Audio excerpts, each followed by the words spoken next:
सुप्रभातम बच्चों। आज हम चतुर्थ पाठ सदैव पुरतो निधेहि चरणम पढ़ेंगे। महाकवि श्रीधर भास्कर वर्णेकर द्वारा विरचित इस गीत में चुनौतियों को स्वीकार करते हुए बढ़ने का आह्वान किया गया है। अर्थात हमें मार्ग में आने वाली परेशानियों को, कठिनाइयों को देखकर डरना नहीं है, घबराना नहीं है, आगे ही बढ़ते जाना है। यह महाकवि राष्ट्रवादी कवि हैं और इन्होंने जागरण और कर्मठता का संदेश दिया है। राष्ट्रवादी कवि कौन होते हैं? जो राष्ट्र से प्रेम करते हैं, अर्थात देश के लिए कविताएं लिखते हैं। तो आज हम यही कविता पढ़ेंगे। देखिए, चल चल पुरतो निधेहि चरणम। आप सभी एक बार मेरे पीछे पीछे बोलना इसे। चल चल पुरतो निधेहि चरणम, सदैव पुरतो निधेहि चरणम, गिरिशिखरे ननु निज निकेतनम, विनैव यानं नगारोहणं, बलं स्वकीयं भवति साधनं, सदैव पुरतो निधेहि चरणम। चल चल पुरतो निधेहि चरणम, सदैव पुरतो निधेहि चरणम।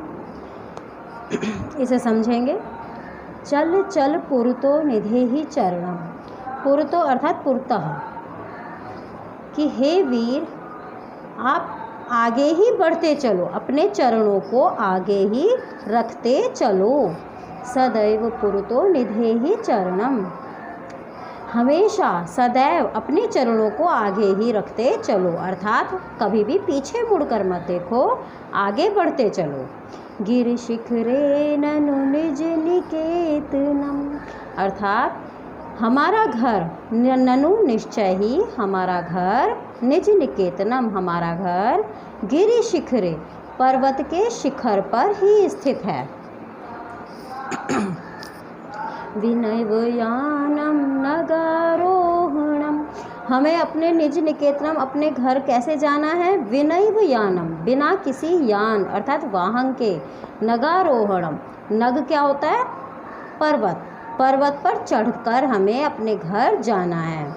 बलम स्वकीयम भवति साधनम, अपने ही बल को, स्वकीयम अपने ही बल को, भवति साधनम साधन हमें बनाना है। अर्थात हमें पर्वत की चोटी पर हमारा घर है, वहाँ पहुँचने के लिए कोई यान नहीं है, कोई वाहन नहीं है, और हमें हमारा जो बल है, हमारी जो शक्ति है, उसी को साधन बनाकर हमें उस तक पहुँचना है। आगे देखिए।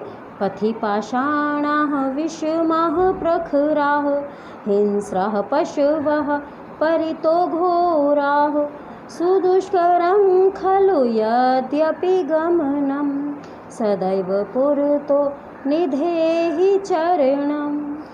पथि पाषाणाः विषमाः प्रखराः, पाषाण होते हैं पत्थर।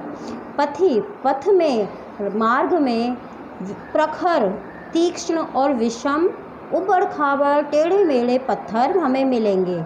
हिंस्रः पशव, हिंसक पशु मिलेंगे। परितो घोरा, जिन्होंने हमें चारों ओर से घेर लिया होगा, ऐसे हमें हिंसक पशु मिलेंगे।